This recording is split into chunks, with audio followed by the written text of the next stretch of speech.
กะสุดแจนี่เลยพี่น้องเฮ็ดยังบ่ได้เลยพอกระเทินสำนี้สิมุงหลังคากะมุงบ่ได้พอดีมันกลายไปดินหมู่ทางนี้แห้งเอียงแห้งหั่น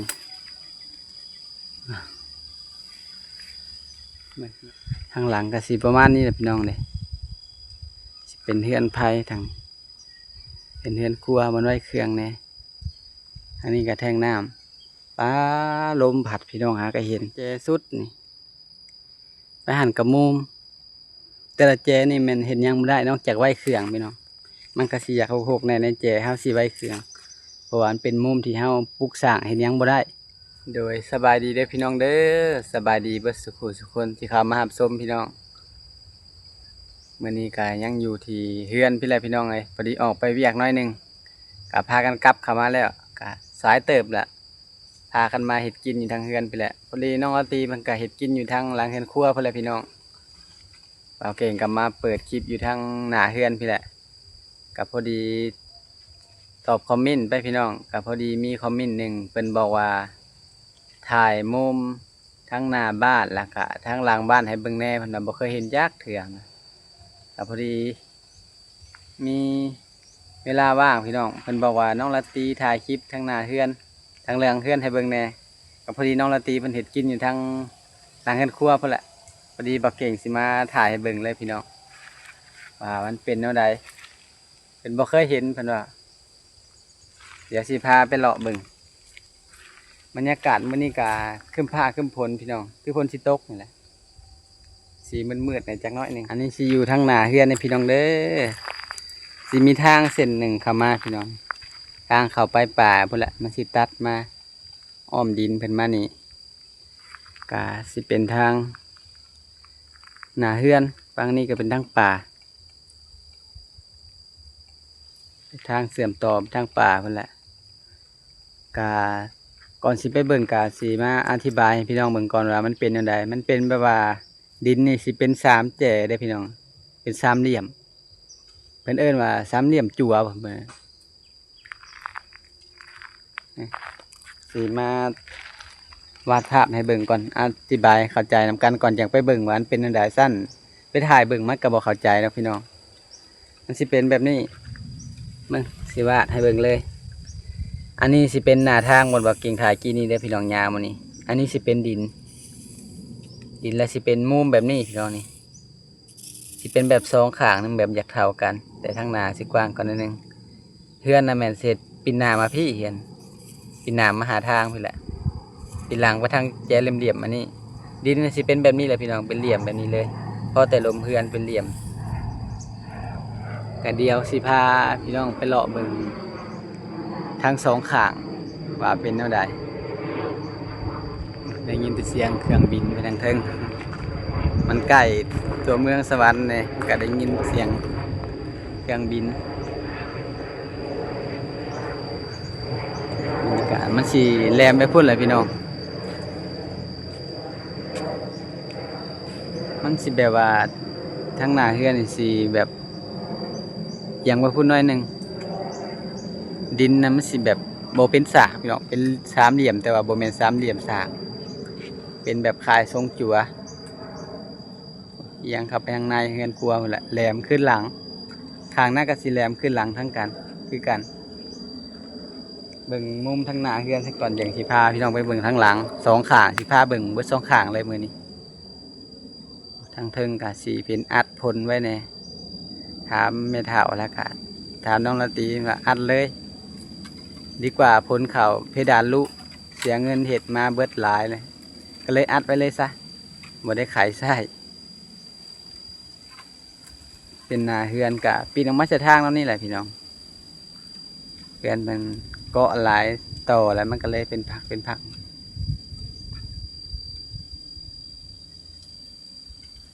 พอดีแปลงหลังคาใหม่เนี่ยพี่น้องเนี่ยบนเลื่อมๆใหม่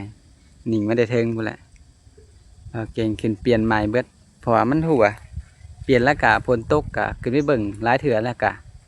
บ่มีห้อยหัวอะไรบัดกะคล้ายเนี่ยดีกว่าฝนตกมาบัดใดกะระวังอยู่พี่น้องมันหัวกะซ้ำมันยังลุงเอาขึ้นไปปะเชิงเทิงกันจนว่าเต็มเบิดนักเพดานนั่นเพดานลุกับพอแห้งค ายแต่เปลี่ยนแล้วข้างนั้นก็เปลี่ยนออกคือกันอ่ะเดี๋ยวสิพาย่างเข้าไปทางในพุ่นละพี่น้องโอ้สิเป็นดินเพิ่นข้างนี้ดินเพิ่นซื้อน้ำเพิ่นนี่แหละต่อออกมาทางข้างยังมาได้เป็นเดือนเฮือนก็เป็นดินของเฮือนข้างๆเพิ่นสิพาพี่น้องครับไปทางสวนเป็นพุ่นแหละหลายทายเบิ่งทางข้างมันทางหน้าก็สิประมาณนี้แหละพี่น้องปิ่นมาใส่หน้าทางสิเอียงไปทางทิศแต่เป็นตกน้อยหนึงเอียงไปพุ่นสิพาย่างไปทางพี่แหละสิเป็นทางอันนี้ก็ได้สิพาเว้นเขาไปเบิ่งทางในเลยทางข้างสวนสิเป็นทางออกมาแต่เป็นทางใหญ่พุ่นละถ้ายามฝนเนี่ยก็อยากหญ้าหุ่มๆเนี่ยแหละแถวนี้เป็นทางเสื่อมต่อกับเขาในป่าในดงพุ่นแหละแล้วก็ตัดออกไปอีกเส้นทางหนึ่งได้ไปทางหลังนี่ก็ได้เข้าป่าเข้ามาได้2 ทางพี่น้องเข้ามาเฮือนเข้ามาทางพุ่นก็ได้เพราะว่าข้ารถไถสุดท้ายข้าเข้าได้ทางพุ่นแหละเอาทางป่าทางหลังพุ่นละลัดเข้ามามันบ่มีเฮือนคนมันก็สิสบายแน่อันนี้สิเป็นสวนเพิ่นเป็นปลูกไม้สมไพรเลยพี่น้องมันจะรำงาม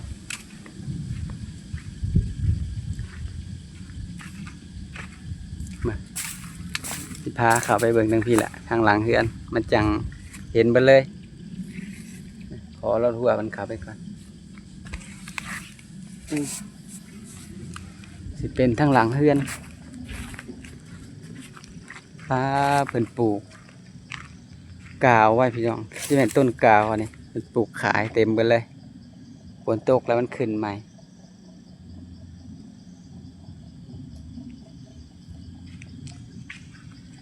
เป็นเจ้าของดินบนทางเฮือนเพิ่นซื้อน้ำเพิ่นนี่แหละจะต้นกาวเพิ่นขายในตลาดอยู่กาวอันเป็นหากยาทางหลังเฮือนก็สิประมาณนี้แหละข้างเฮือนกับพี่น้องมันยาวมาแต่ทางนอกหมดแหละหัวเฮือนเป็นรูป3 เหลี่ยมจั่ว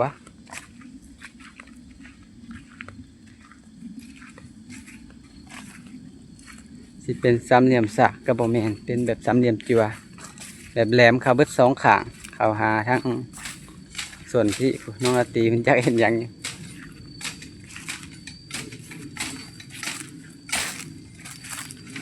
ทางหลังก็สิประมาณนี้แหละพี่น้องมันก็สิแบบเจยเข้ามาได้นอกคนละเข้ามาในมันสุดอยู่แจพี่เสียงน้องราตรีไปพี่โอ้เฮ็ดสร้างเนี่ยเห็นยังตอนเขามันหมดแดงอยู่ในเทิงตาหมดแดงมีบอลในหัวนี่มีบ่บ่มีเบิดล่ะ หมดเลยว่าจ้า สบายดีเด้อ เอาไปแบบนี้ เอาเผ็ดยังไม่ปิ้งบ่เอาไปปิ้ง โอ้ไม่ปิ้งคือหาง่ายแท้ สบายดีเด้อพี่น้องเด้อเอาแฮปปี้สิไปปิ้งเลย หาไม่ปิ้งนะ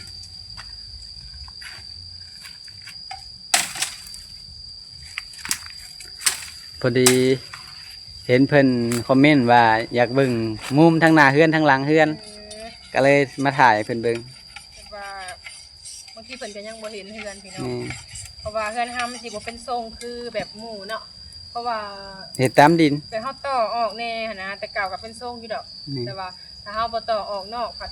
มันบ่มีหวังเฮ็ดอยู่เฮ็ดกินพี่น้องแล้วก็เฮ็ดซ้ำนี่คือเฮาก็ออกนี่ก็ถ้าสิไปเฮ็ดคักๆนะก็ย่านแบบมันตกถึงดินเพิ่นน้อยหง สำนี้มันยังกลายดินเพิ่นแล้ว น้ นี่ อยหนึ่งมันกลับบ่ได้พี่น้องบ้านเฮาก็สิแบบเพิ่นถือหั่นนะถ้าราคา บ่แล้วไผก็บ่อยากให้กลายดินไผแล้ว แบบว่าบ่อยากให้ตกใช่ นี่ เฮาก็สิมาต่อออกตลอดก็บ่ได้พี่น้องแต่เป็นไปอยู่แล้ว แต่เก่า พอ ก็ ดี เคยเห็น ทางห้องนอนบ่อนเฮาก็ออกใหม่นั่นเป็นดินซื้อออกใหม่ป่ะ แม่นซื้อออกแต่โดน เออ ถ้าสิไปซื้อตลอดเวลามันก็บ่ไหวแล้วพี่น้องเฮาก็บ่มีเนาะ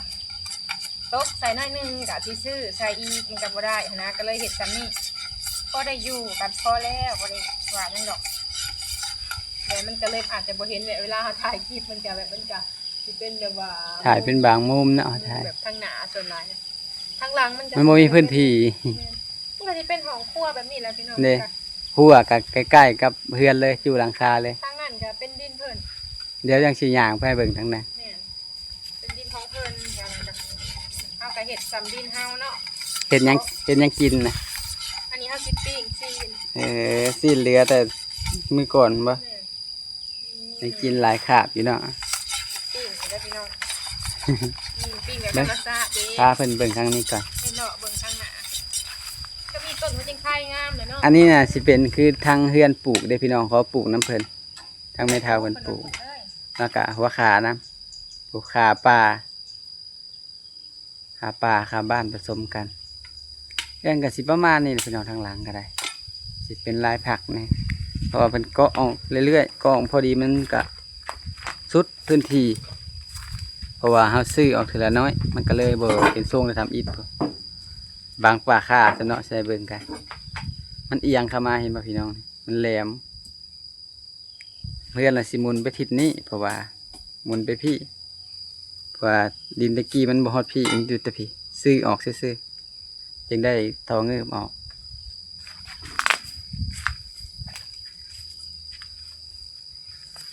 เรื่องกับเป็นทำอิฐกับสิเป็นทรงแบบทรงจั่วทรงอกไก่ธรรมดาแล้วพี่น้องแล้วมันต่อออกทางหลังกับสิประมาณนี้พาเลาะให้เบิ่งสุดเลยวันนี้ทางหลังกับสีเป็นมุมแหลมๆมาในสุดเลย เป็นมุมแบบว่าชามเจแบบจัวสองข้างอยากเท่ากันนบก็ห้ากันคือนบมือแหละเด้กะสุดแจนี่เลยพี่น้องเห็ดหยังบ่ได้เลยพอกระเทินสำนี้สิมุงหลังคากับมุงบ่ได้พอดีมันกลายไปดินหมูมันแหลมเกินเด้มันเป็นแบบแหลมก็หากันข้างหน้ากับหัวข้างนี้ก็ลักแบบเป็นแหลมเข้ากันเบิดสองข้างเลยสิเป็นว่างเลยพี่น้องนี่เห็ดหยังบ่ได้มีแต่ไว้เครื่องมันสุดแต่สำนี้ก็ยังใส่คาตกใส่ดินเพิ่นแล้วสำนี้ก็ได้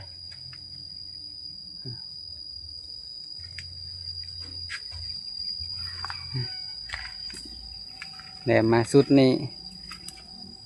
ก็ใกล้เติบอยู่ทางพุ่นเลยสิเป็นเอียงเข้ามาแนั่นนี่ขานี้ก็สิคือกันเลยเอียงเข้ามามันสิแหลมมาสุดแจนี่ค่ายคือก็ว่าอยากออกชามเจสากเนี่ยแต่ว่าอยากเบี้ยนไปหน่อยนึงก็มาเป็นชามเจจัวอันนี้สิเป็นเฮือนไทยทางหลังก็ทรงเดียวกับเฮือนใหญ่เลยเฮือนไทยก็ได้ต่อออกมาในสายคามันก็อยากกลายไปดินเพิ่นแล้วก็เลยเห็ดต่อออกมาได้อันนี้ก็คือกันเดี๋ยวสิพาออกไปเบิ่งขางนี่พี่น้องขางนี้ก็เป็นดินเพิ่นกว้างนี่ได้ดินเพิ่นแต่ว่ามันบ่มีน้ำพี่น้องทางนี้เบิ่งขออนุญาตปีนออกหัวก่อนอันนี้ก็สิเป็นทางหลังพี่น้องทางไว้แต่เก่าพุ่นแลมันเริ่มพุนี่แหละฝนตกมาหญ้าก็เริ่มขึ้นจงแต่ต้นหมากก็ค่ายไว้เผื่อไว้ต้นหนึ่งทางมันก็แปลนเติบแล้วช่วงหนึ่งวันนี้ก็เริ่ม16อีกแล้ว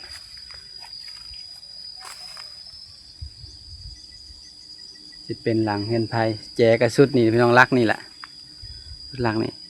กระเจิกเข้ามาคือกันทางนี้แห้งเอียงแห้งหันก็ไม่สัมผัสก็ยัง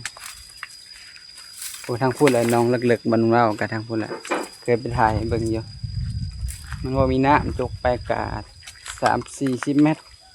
ยังไม่เห็นน้ำปกติกะ20 กว่าเมตรก็เห็นแล้วเลิกสุดแถวทางนี้คือทางบ้านบอกเก่งอยู่แห้งกระแตกมีแต่10 เมตร12 เมตรทางหลังก็สิประมาณนี้แหละพี่น้องเลยเป็นเฮือนไผ่ทางเป็นเฮือนครัวมันไว้เครื่องเนี่ยอันนี้ก็แทงน้ำป้าลมผัดพี่น้องหาก็เห็น ลงอะไรทั้งนั้นบนตรงน้ำนะลมผัดหาก็เห็นโอ้ยได้แปลงแล้วบัดนี้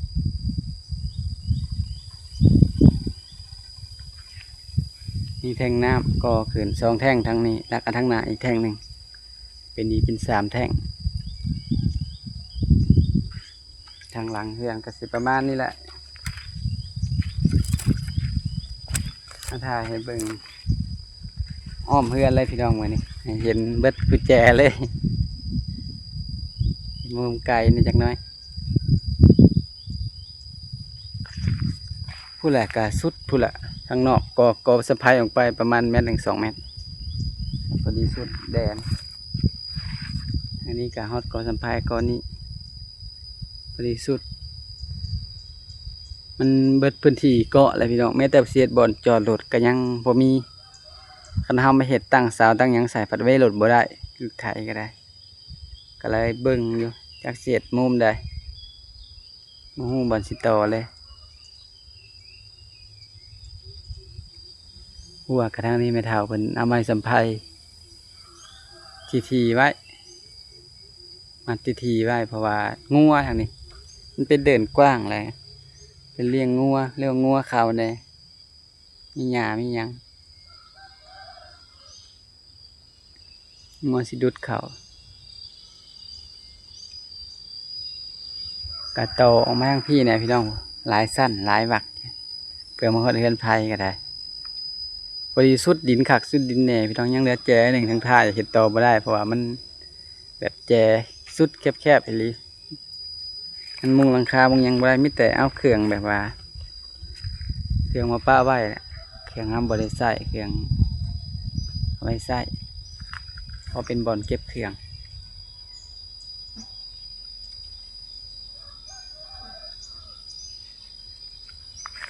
มุมข้างเฮือนแต่ว่า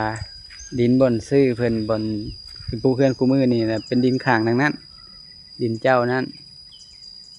บ่ได้แม่นบ่แม่นเจ้านี่ย่างไปน้อยหนึ่งแหละพี่น้องประมาณห่างจากเฮือนไปประมาณ40 เมตรก็ฮอดหนองใหญ่ๆเป็นโจกไว้กล้าไปไกลเลยมันลึก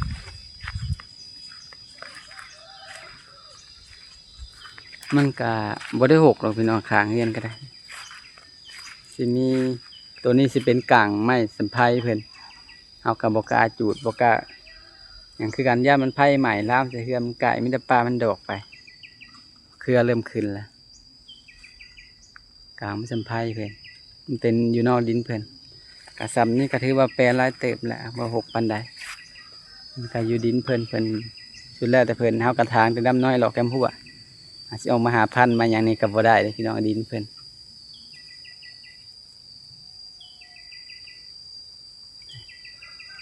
ทางหน้าเฮือนทางนี้ก็สิเป็นแบบทางนอกทางหน้าหมดเฮือนทรงเฮือนทั้งข้างทั้งหน้าก็สิประมาณนี้แหละพี่น้องอันนี้สิเป็นบ่อนไว้ข้าวบ่อนไว้ของรถของลุงตะกี้ใส่ไม้ละแนงไว้ทางเทิง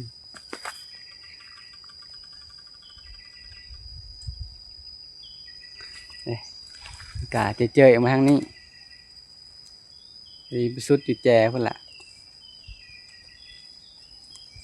พี่ก็มีแทงน้ำแทงหนึ่ง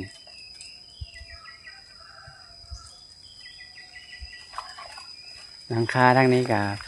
หากเปลี่ยนออกพี่น้องนี่ตะกี้นะมันลุใส่หลังคา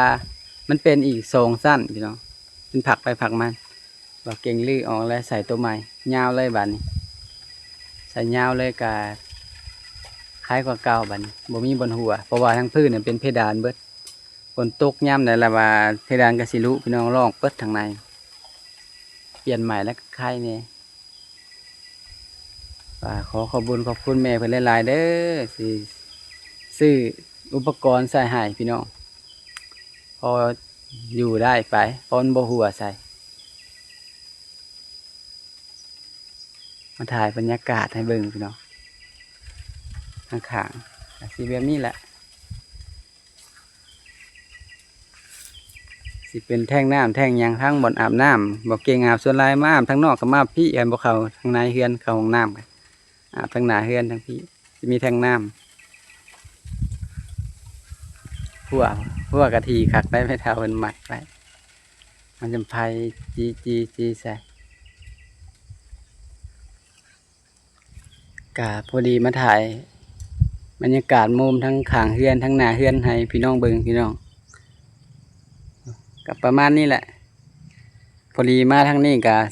มันบ่มีทางออกพี่น้องได้ไปออกดินเพื่อทางปุ๊มันมีทางหน่อยหนึงพอดีเข้ามาแล้วก็สิพาพี่น้องย่างไปเบิ่งทางห้องน้ำว่ามันมีน้ำอยู่หลายปานใดแล้วยามฝนตกใส่ตามบ่เก่งเบิ่งคือสิมีแต่อยู่พื้นน้อยหนึ่งหั่นแหละเพราะว่ามันบ่อยู่นะ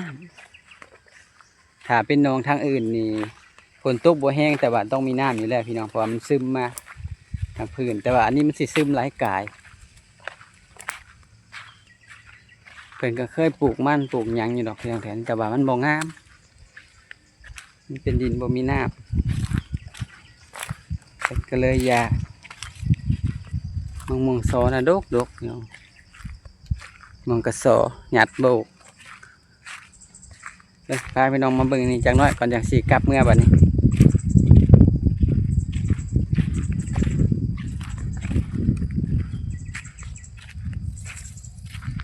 ปลาตะปานเหี่ยวพี่น้อง เดี๋ยวมีน้ำอยู่น้อยหนึ่งปุ๊บพื้นปุ๊บขนาดฝนตกบางแห้งนะพี่น้องมีน้ำน้อยเดียวห่างจากพื้นลงไป3-40 เมตรมีน้ำน้อยหนึ่งคำสิถามหาน้ำนี่คือสิบ่มีเลยเลยสร้างน้ำบาดาลบ่มีตาน้ำบ่มีหยังเลย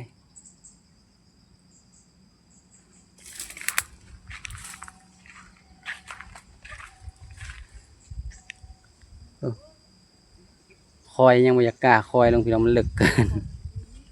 ซันเทลี่แล้ว